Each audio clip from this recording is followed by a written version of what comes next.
Kung tayo may pala ay tayo nga po ay pumalakpak muna ng malakas ng Diyos. Hallelujah. Ang palakpak po natin ay suntok sa kaaway. Amen. Hallelujah.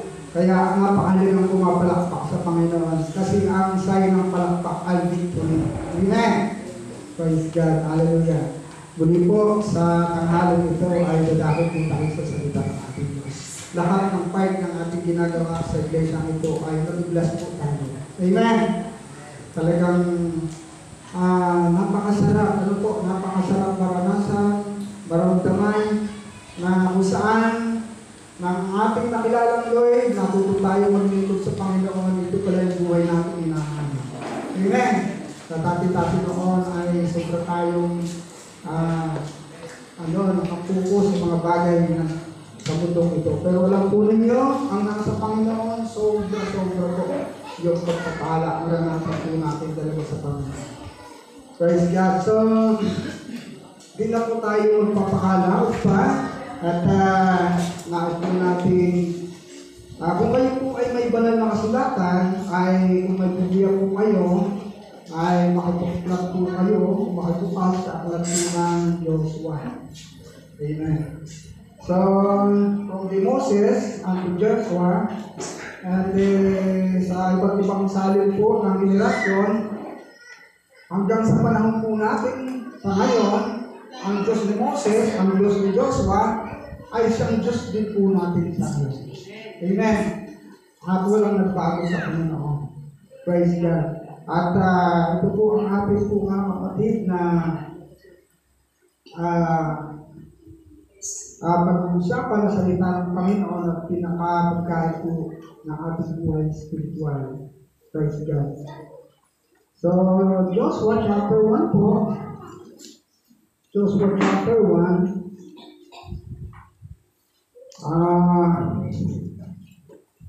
Verse 1 po. Ayan. Joshua, dito po sa, kung may Bible po kayo, ay sa Old Testament po yan, mga kapatid. Ano po? Yan. Tingnan ko lang po sa aking Bible. Ayan. Praise God. So, ang panggal po dito ay the promise and courage of God to those who stand His commandment. So, sa po dito, ang pangako at pagpapalakas ng Diyos doon sa mga taong naninindigan, tumatayo sa Kanyang mga utos. Praise God. Tingnan po natin at ito po ay sobrang napakaganda kung paano po pinangako ito kay Moses, pinangako kay Joshua. We believe na ito po yung pinapangako ng Diyos sa ating ngayon. At sobra pa. So ito po yung ating po pag-aaralan po ngayong umaga. Pero bago po ang lahat, ay tayo po ay mananalangin sa Panginoon at hindi tayo ang wisdom sa Lord kasi ang mga salitang ito po ay very powerful at yung mga salita po na ito ay may umaga pero patuloy po tayo sa panalasang ng Espiritu. Tayo po ay manalangin. Praise be the name of the living God. Oh, we glorify your holy name, Father God. Panginoon, aming Diyos, ikaw po ang aming sinasamba, pinapupurihan, itinataas sa umagang ito. And Lord, huwag tayong lugan pagkat kayo po ay tapat, Panginoon, sa buhay ng bawat mananampalataya, sa bawat mga kabilang sa iglesia ito, O Diyos, na kung saan, Lord, ay hindi po ninyo kami iniiwanan mula noon hanggang ngayon. Katulad po na inyong pagsama kay Moses, sa Joshua, at sa inyong mga piling lingkod. And Lord, narito po ang iyong mga salita. Muli po, Panginoon, magbubuksan sa aming kalagitnaan. And Lord, we pray, katulungan po ninyo kami through the power of the Holy Spirit. Panginoon, ipagkaloob po ninyo ang pagkaunawa at pagkabatid sa aming pong mga buhay. Buksan po ninyo ang aming pong mga tengang spiritual mga matang spiritual upang maunawaan po namin ang inyong pong mga salita. And Lord, bless po ninyo kami sa oras na ito. At salamat po, Panginoon. Sa iyo po namin, Lord, pinagkakatiwala sa salita ito. In the name of Jesus, we pray. Amen. Amen. Praise God, hallelujah. So, mga kapatid sa Panginoon, ito po nung aking binabasa, naisip ko po, nakikita ko na daming mga tao sa mundo ito na para po ba umasenso sa buhay, para umangat sa buhay, para umunlad sa buhay, para maging successful sa pamumuhay, talagang talagang ginagawa ang lahat ng pagsusumikap sa pamamagitan po ng kanilang mga personal effort.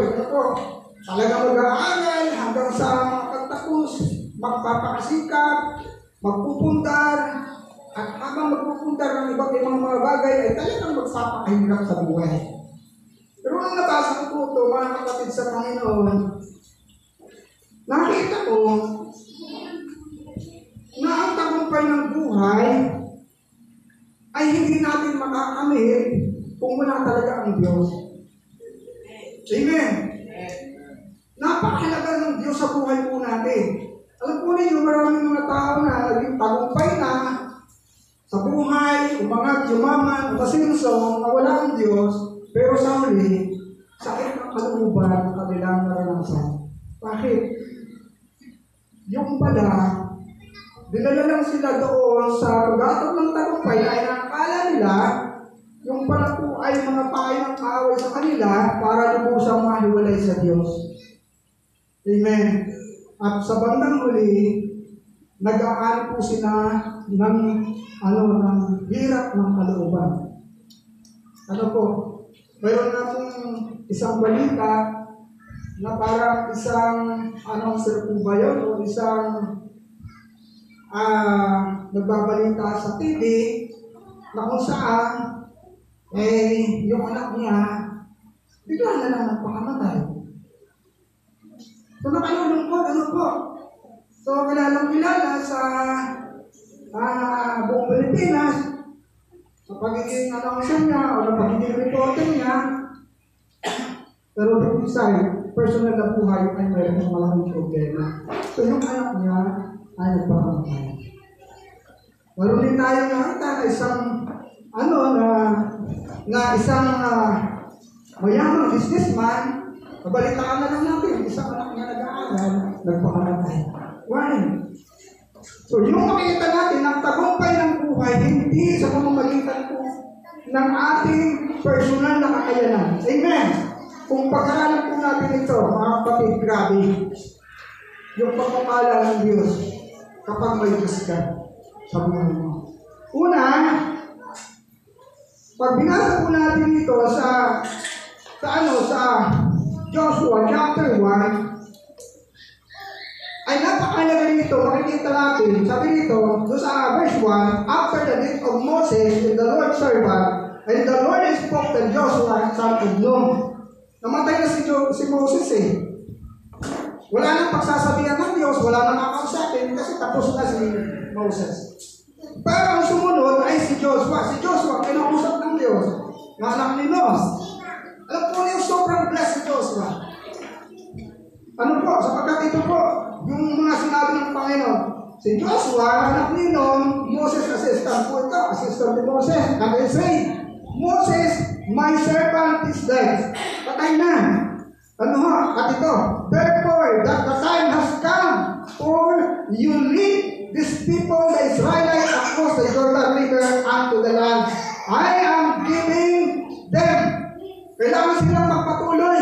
Kasi pinangako na yun, sinabi niya yung instruction na yun kay Moses, at ngayon si Joshua naman.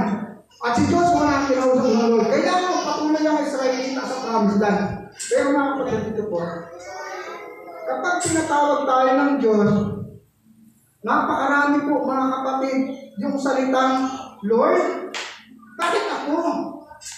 Why me? Bakit di siya? O, gano'n ba na? Gano'n. Lord, tulad ni Moses, dati, Lord,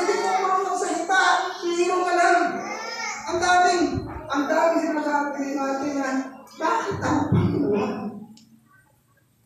Alam po ninyo mga kapatid, pag tinawag ka ng Lord, it is highest opportunity. Pag tinawag ka ng Panginoon, huwag mo tanggihan. Amen.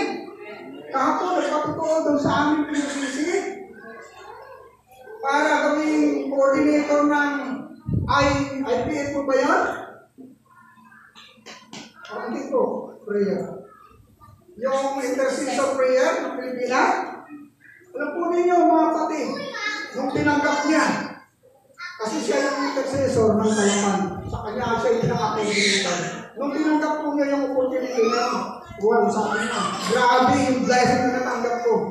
Sa Panginoon. Inayos niya yung pamilya ko, inayos niya yung ministry ko, at higit sa lahat. Inayos ng Lord. Yung pinalago niya yung gawain. Pinalago niya yung gawain ng ministry na sa kanya. At dami yung opportunity na dumating sa kanya ng mga blessing.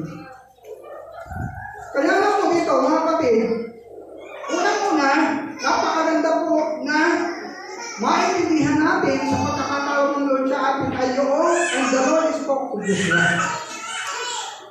Kapatid, pag pinakausap po tayo ng Diyos, through His word, mga kapatid, sana maluwag natin pinatanggap. Huwag natin ibigay ang salita ng Lord.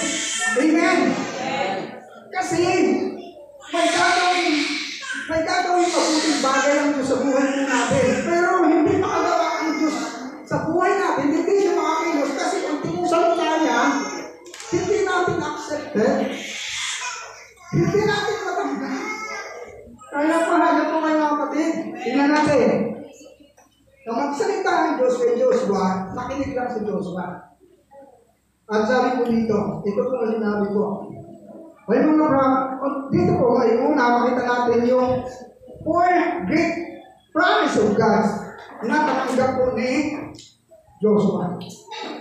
Napaka-tindi pong promise to. Not material things po ha. Hindi material. Hindi sinabi ng Lord at bibigyan kita ng magandang bahay, house and lot, sasakyan, o ano pa man ng mga material things. Hindi po. Kung tingnan natin, una ano po yung apat na bagay. Sa verse 3, ang sabi ito, pagdating sa verse 3, ay ito ang sabi.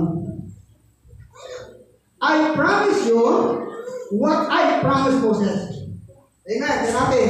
May pinangako siya kay Moses, ay siyang ipapangako ko din sa iyo. Mga kapatid, tignan natin ha. Ito po. Si Moses, pinangakuan ng Diyos. At ang pinangako ng Panginoon kay Moses ay pinangako pa niya kay Joshua. So, balik ako'y naniniwala mga kapatid, ang pinangako ng Diyos kay Joshua hanggang sa atin at sa iyo ngayon ay pinangako din. Amen. Hindi mo ba kayo masaya noon? Tingnan niyo yung pangako. Tingnan niyo yung pangako. Sabi dito, whatever you seek for, you will be on land I have given you. Wow, matindi po, mga kapatid. Bawat matungtungan ng iyong paa na lupain ay ibibigay ko sa iyo. At pagdating po niya, pag binasa ninyo, ang layo ng hangganan. Alam po ninyo mga kapatid sa Panginoon kung bakit nag-aaway ang Israel at ang mga Palestine, ang mga, yung mga Arab country. Kasi, ito po, sabihin ko po sa inyo, sa Old Testament pa lang, ang Diyos mismong si Yahweh ay nagbigay sa kanila ng hangganan. Naklupahin po nila. Yan po yung pinapaglaban ng mga Israelite. Na huwag kayong lumampas sa boundary namin. Dahil yan ay binigay ng aming dakilang Diyos na si Yahweh. Ay sa karamihan po ng Arab country ng mga ito, ay sumiksik na sumiksik. Lumalampas po sila hanggang sa sila'y nag-aaway. Yan po ang dahilan nila. At ang gusto po ng buong mundo at ng mga Arab country, ang Israelite talaga mula sa kasimulan ay tagpugin ang kanilang lahi.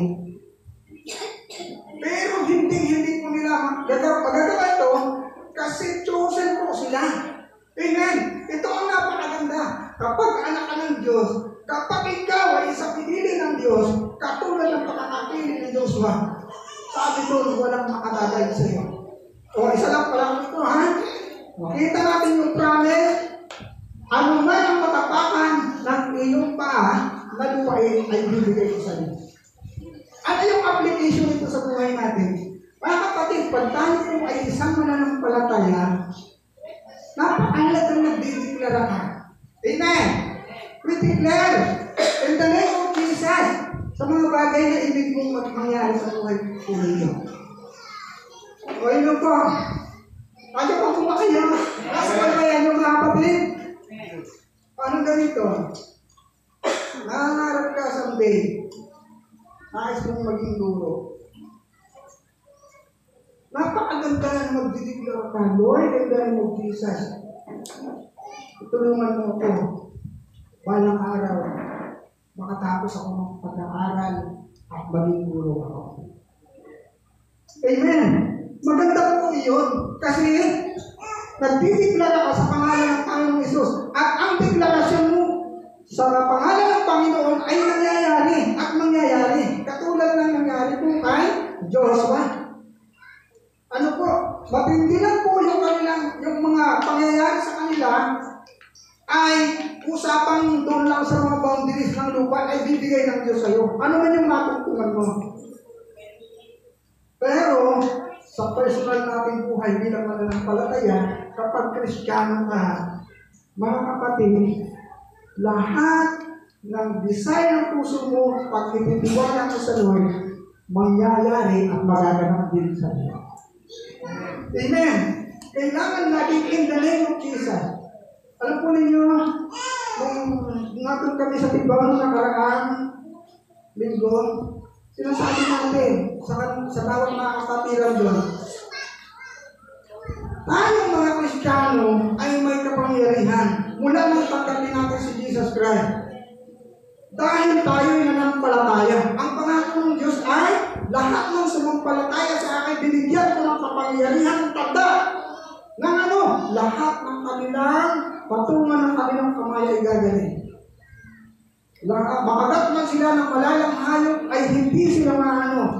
Makain man sila ng pagkain o makainuman sila ng lason ay hindi sila maano. Why?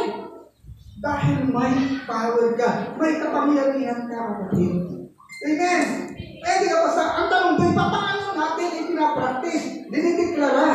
O paano natin ginagamit yung pananampalataya? Datay na may problema tayo, datay na nakakaranas tayo na matulog sa buhay.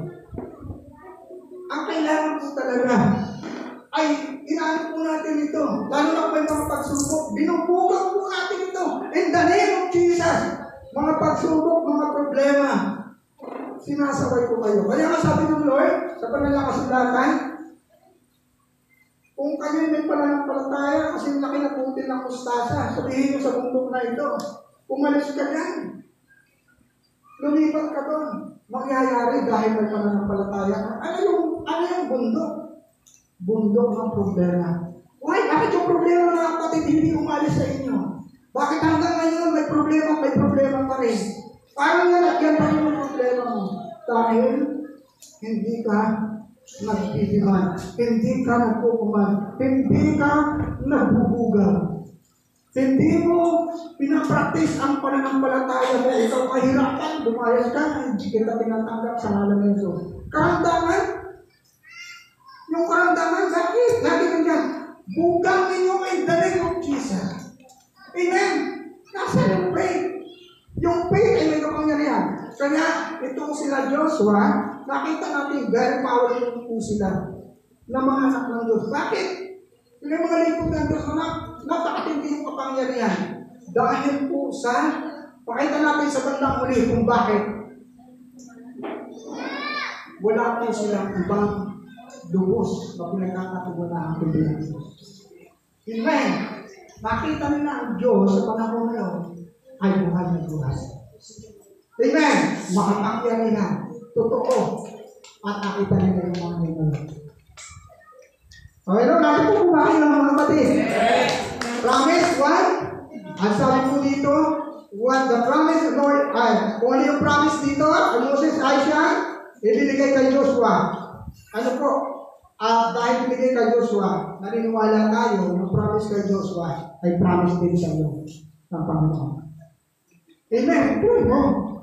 Hindi lang usapang lupain yan po, ha? Mga kapatid. Ano man ang isa na puso natin, ano man ang ibig mo paggabi ng araw, huwag lang sabihin natin sa masamang pagnanais. Amen. Huwag lang sabihin natin sa masamang paraan ang ating mga desire, ng ating mga puso, hindi talaga mangyayari yan.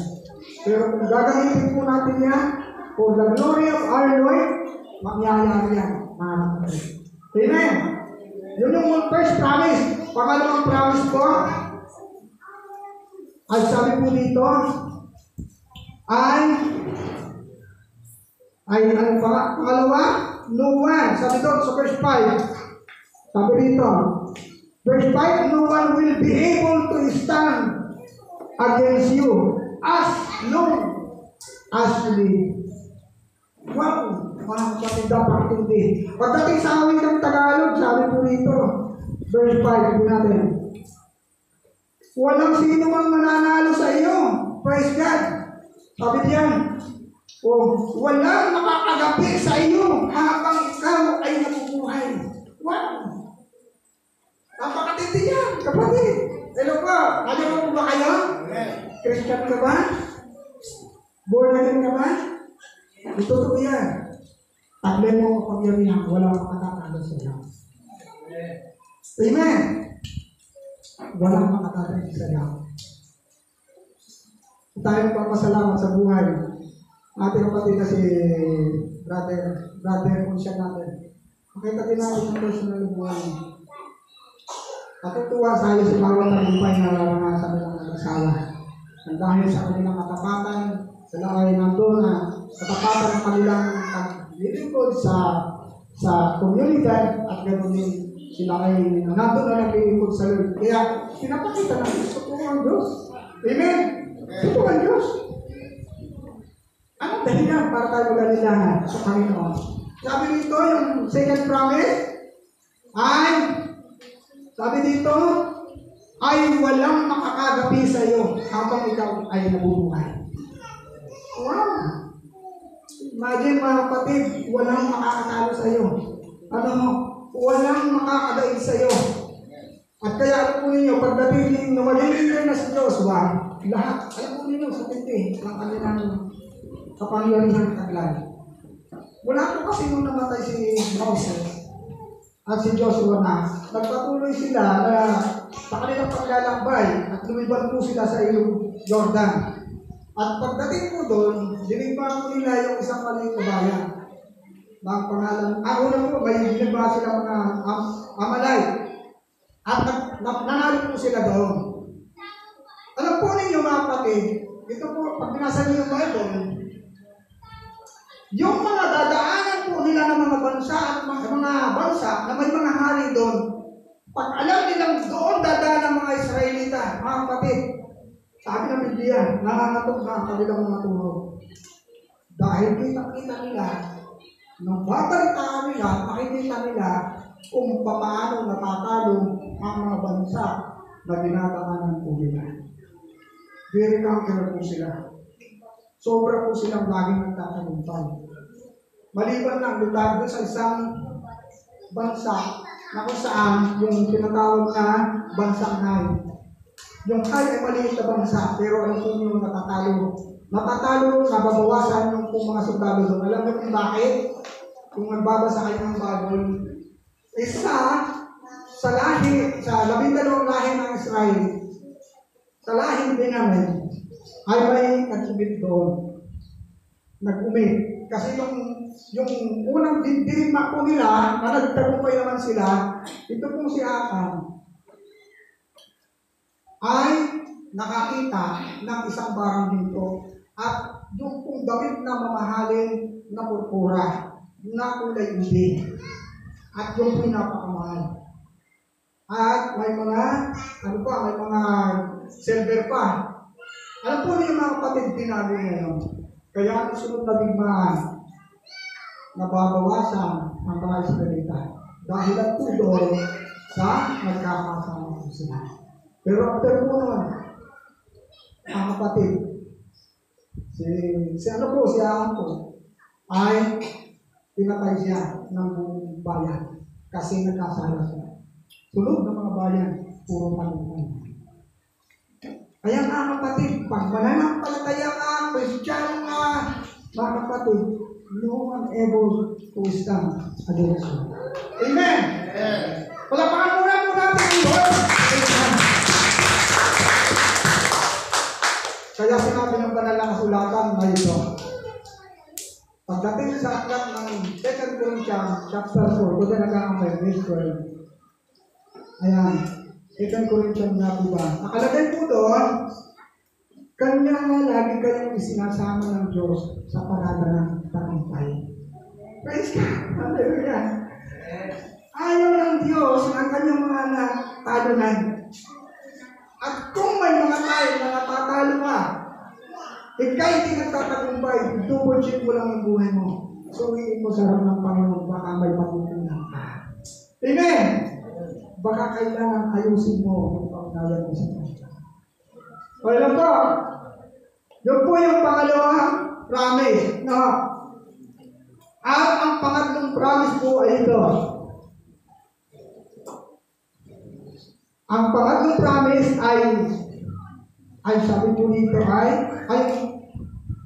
for I will be with you. Tingnan natin doon. Makita natin. Kasunod po rito doon sa verse 5. No one will be able to stand against you as long as you live. Sabi po doon, continuous ang kanyang sinabi, for I will be with you as I was with you, Moses. I will not fail you or abandon you. Kaya sabi doon, makikita natin for I will be with you. Makita natin, ang pangako ng Diyos, hindi kita iiwanan saan ka man pumasok. Wow, may Diyos kang kasama-sama sa buong buhay mo. Hindi ka niya iniiwan. Hindi ka niya pinababayaan.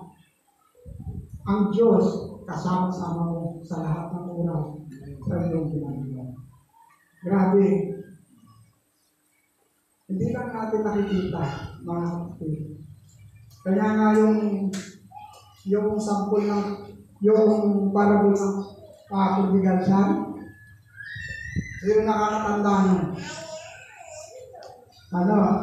Ngayon isang mananampalataya, isang anak ng Diyos, ay one time naglalakad siya sa playa, sinamahan siya ng Diyos. At habang naglalakad po sila ang baka sila ay dalawa, isa sa kanya at isa sa Panginoon. Habang nagpupunto siya, nag-uusap sila, dumating doon sa palinga, na parang mahangin na, madilim na, at hindi na maayos yung sitwasyon ng panahon. Paglingon niya, wala na yung God na kausap-usap niya. Nakita niya, isang bakas na lang nung nandun. Isang bakas na lang. Sabi niya, Lord, bakit mo po ako iniwan? Kung kailan pa nasa matinding trouble ang aking paglalakad. Bakit mo po pinayaan mag-isa? Ngayon sumagot ang Diyos sa kanya. At ang pagsagot ay pagkakasabi ng ito. Anak, hindi kita iniwan. Yung nakikita mo na bakas ng paa, hindi sa iyo na aking.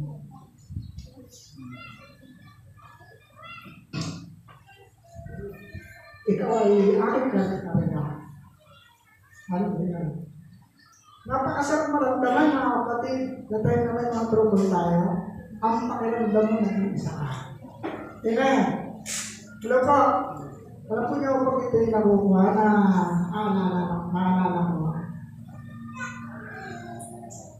Sobrang po ako nabibiya sa Lord. Kasi ang Panginoon, sabi nga ng banal na kasulatan, never tayo na iiwanan mo. May mga tayo na iiwanan mo talaga ang Diyos, pero ang Diyos never na iiwanan mo. Pero pangako niya tayo, Diyos na, sabi niya, for I will be with you. Lagi ako kasama mo, saan ka na pumunta. Whatever you go, kasama mo ako. Dahil sabi ng Jesus Christ sa mga alagad,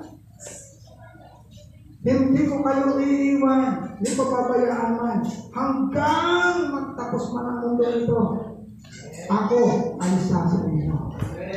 Palapakan natin po ang Diyos. Hallelujah.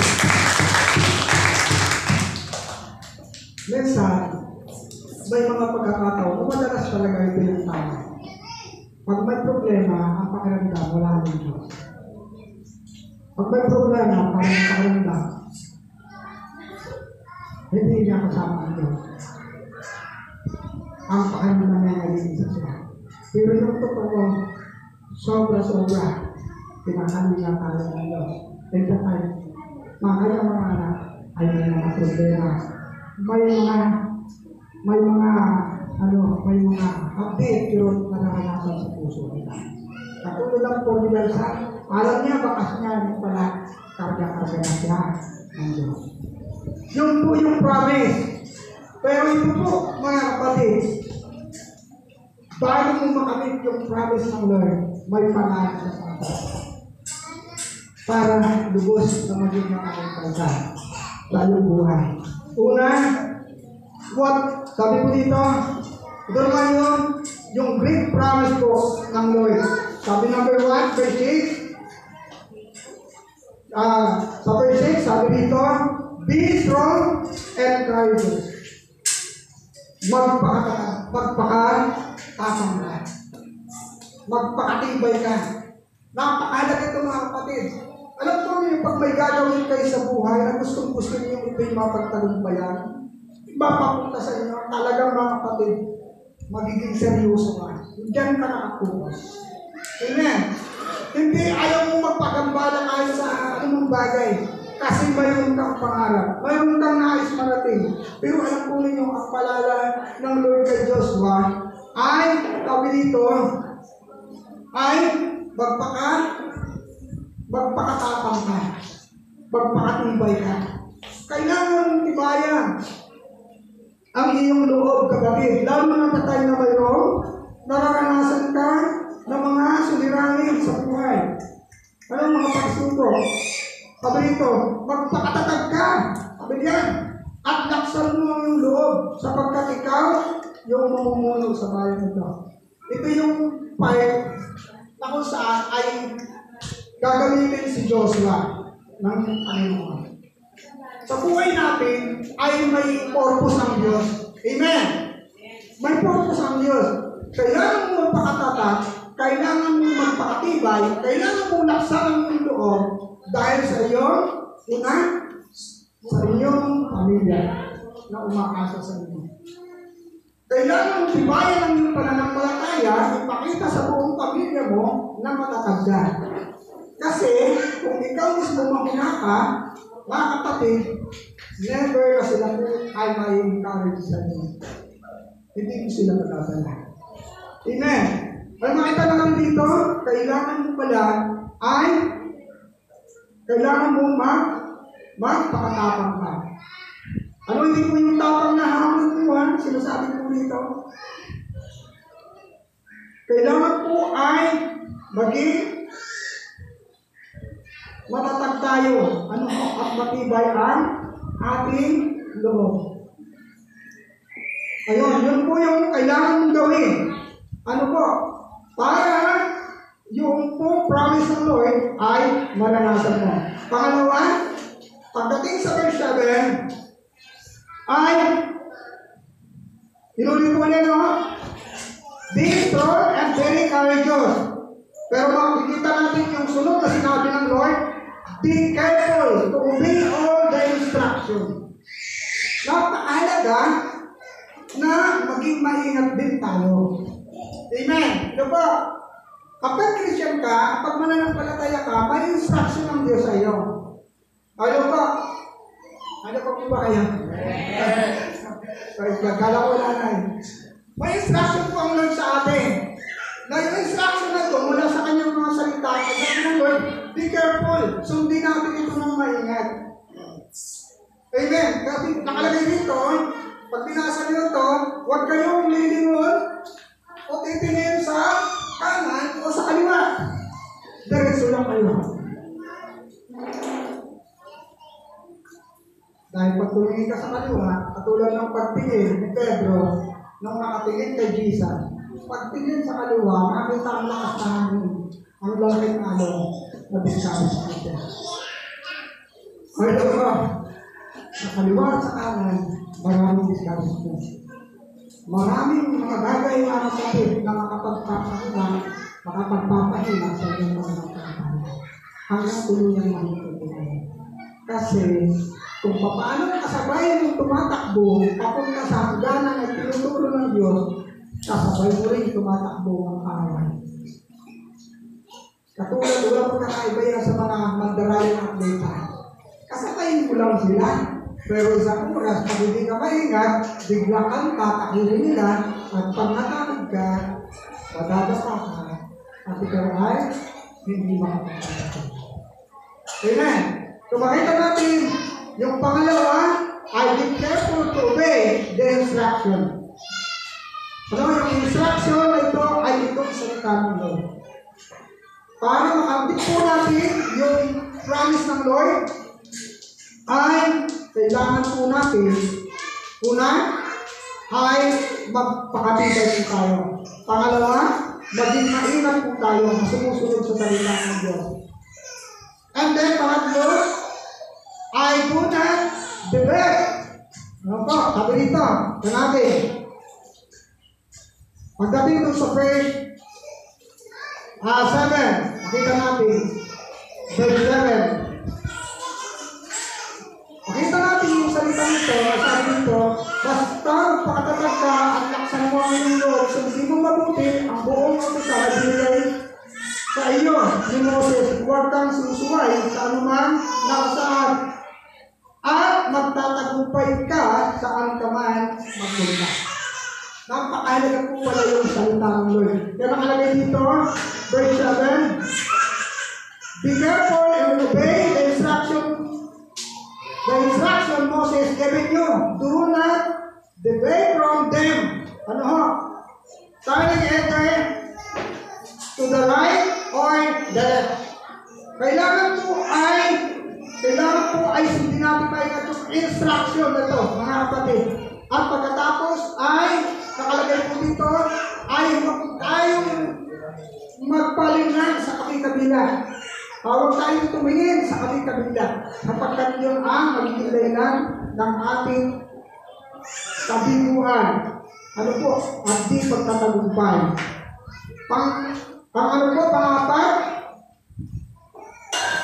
Ang nakalagay po rito ay they will be successful. Kung gano'n po, makikita natin magtatagumpay ka kung gano'n. Ano po? Magtatagumpay ka sa iyong naisin sa buhay. Panglima, pagdating po dito, ay nakalagay po dito ay verse 8 is study book of instruction. Pagdating po sa wikang Tagalog mga kapatid, ang nakalagay po dito ay huwag natin kaligtaang basahin. Basahin lang po nakalagay doon.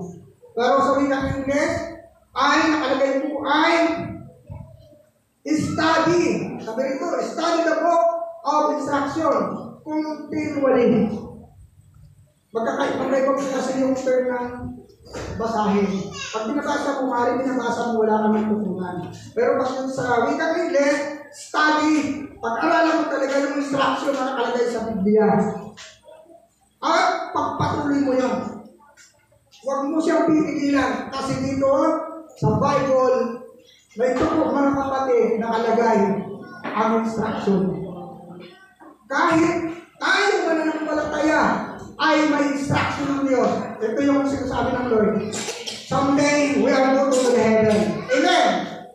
papunta tayo sa langit, paano gagawin? Anong instruction? Anong instruction na tinutulong ng Diyos para makakita ka sa iyo? Nandito mo lang mga kapatid yun, mga kapatid sa Bible. Kaya kailangan i-study mo the Bible. I-study mo. Amen. Yun po yung promise ng Lord. Ano po?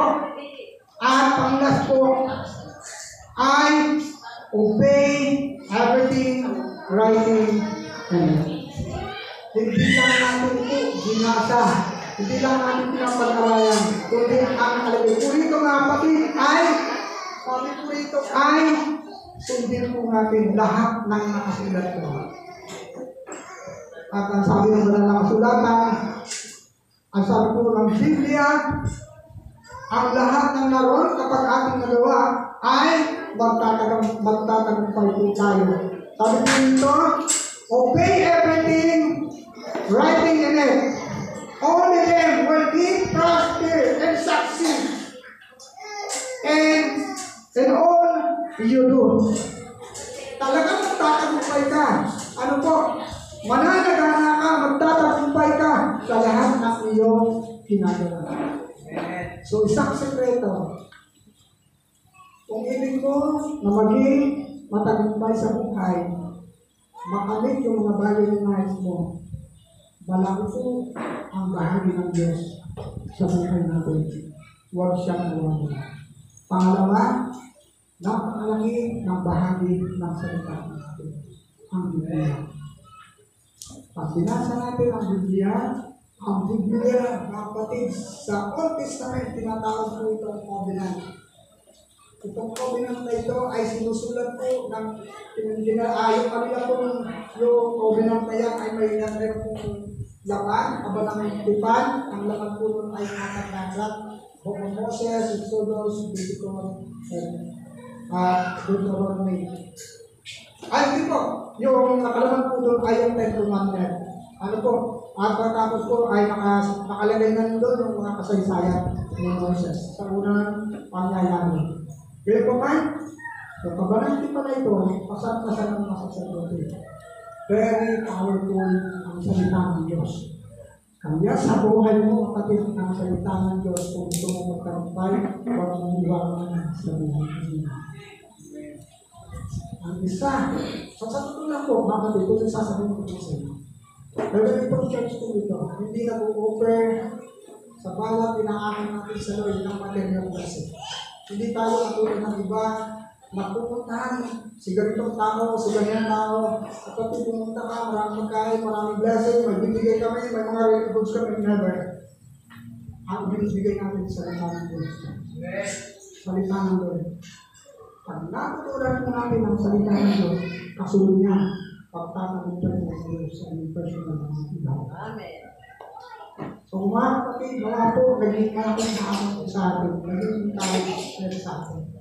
So paano si Moses, si Joshua, at sa saling ilasyon hanggang sa panahon natin ngayon, ang pangako ng Diyos ay hindi na pupulutan naman. Ang pangako sa kanila ay pangako din natin sa atin ngayon. Ang kailangan lang, kapatid, pangalaan mo pa. Ingatan mo mabuti yung instruction na. At sa ito, walang nakakakala sa iyo. Lahat ng gagawin mo, magiging salita. Pwede ka. So naman po, katangan ko lang ng mga salita. At ang mga salita ito ay naging ating kalakasan sa ating buhay. Tayo po lahat ay tumayo, mga kapatid. Praise God, hallelujah.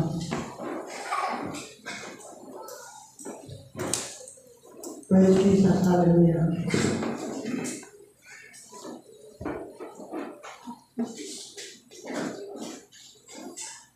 Praise Jesus, hallelujah. Ito pong mensahe ng ating Lord ay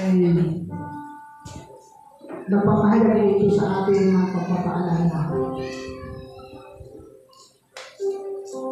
Yung mga unang tao sa Biblia ay naging matagumpay po sila. Ang manulong kanila pong assignment na binigay ng Diyos sa kanila, naging matagumpay po sila kasunod sa Panginoon sa aming mga salita. At lahat po ng mga naroon, sinabi sa banal na kasulatan, lahat ng pangako ni Yahweh. Lahat ng pangako ni Yahweh, tinupad niya. Walang nawala kahit isa. Si Diyos mo po may sabi ng lahat ng pinangako sinabi ni Yahweh, wala kay Moses sa panahon niya. Lahat tinupad ng Diyos. Ngayon, kapatid, may pangako ng Diyos mo. Kung paano sila nagtagumpay, ang nais ng Diyos, magtagumpay tayo. Amen. Kung nais natin ang masaganang buhay, katulad ng naranasan nila, nais ng Diyos, magkakalakas. Kaya nga lamang, lagi natin kalalaman ang instruction ng Panginoon. Study the Word. Study the Word of God continually and obey carefully sa kanyang mga salita. Sundin natin ang mga ginagawa. Sabi daw na nagtatagumpay ka sa lahat ng mga gawa. Praise the Lord, hallelujah Jesus. Praise Jesus, hallelujah. Panginoon, maraming salamat po sa inyo po mga salita. Maraming salamat po Diyos sa inyo pong dahilang mga pangako. Patunay na po Panginoon na kahit hanggang sa panahon ngayon, ang inyong mga pangako ay patuloy po ninyong pangako. Hanggang sa inyong muling pagbabalik, Lord, ang fulfillment, Panginoon, ng inyong mga salita ay magaganap hanggang sa inyong muling pagbabalik. At ang inyong mga pangako ay inyong ipagkakala. At hanggang ngayon, Lord, ito po'y aming nga pong nararanasan na. Matayaan po ninyo ang inyong mga salita na sa oras na ito, Lord, ay nagpaalala muli sa amin. Tulungan po ninyo kami na kami po ay isa sa mga ranas ng inyong mga pangako. Maranasan namin ang kami ng matibay at matatag. Ano man po yung aming nararanasan sa buhay ng mga magsibuhay. Lord, bless po ninyo ang pong iglesia nito.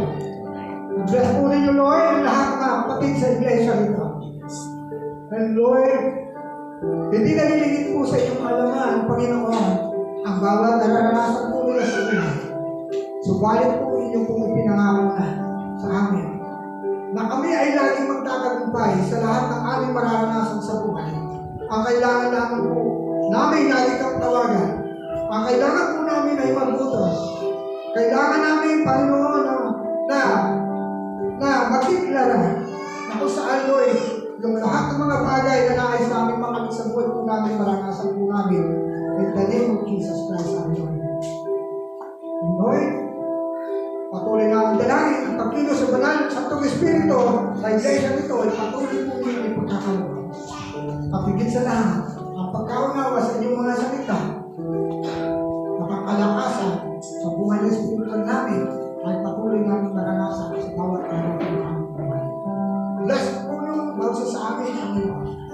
Bless po yung bawsa sa amin. In the name of Jesus, in the name of Jesus, we pray. Amen. Amen. Praise the Lord Jesus.